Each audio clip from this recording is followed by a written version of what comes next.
என் பேர் புவனேஸ்வரி. நான் தண்டார்பட்டியிலேருந்து வரேன். நான் தமிழ் நிலவென்ற குழந்தையை நான் ஜிஹெச் எக்மோர் பேபி ஹாஸ்பிட்டலில் பாப்பாவை பார்த்துருந்தேன்.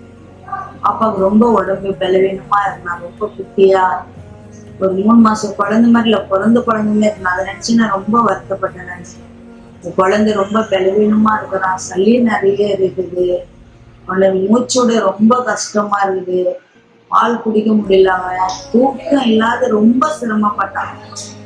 11 நாளா குழந்தைகிட்ட நாங்க உண்மையிலேயே ஒரு தாய் எப்படி பாக்குறாங்களோ அதை விட அதிகமா தான் நான் அந்த குழந்தைய நேசிச்சேன். எங்க குழந்தைக்கு ஓரளவுக்கு அப்படியே சுகமாயினே வரும்போது எங்களை நாங்க அழகா அவனை பராமரித்தோம். அவனுக்கு எப்படி கவனிக்கணும், நாங்க ஒரு சொட்டு தூக்கம் கூட தூங்காத அப்படியே நின்றுக்குனே தான் இருக்கணும்.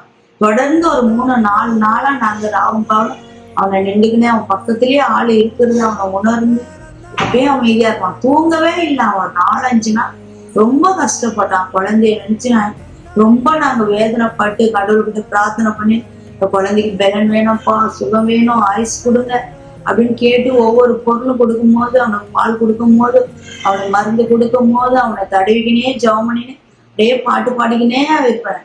தூங்காத அளவுக்கு அப்படி வேதனையில குழந்தை ரொம்ப கஷ்டப்பட்டான். சளி நிறைய நெஞ்செல்லாம் சளி, அவன் அப்படியே கல்கின்னும் போது அவ்வளவு சளி கரகரன்னு சத்தம் கேட்கும்.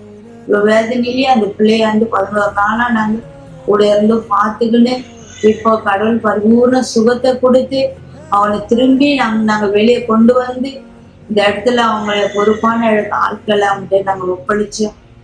அவனுக்கு பூர்ண சுகம் கொடுத்து கடவுள் கோடி நன்றி.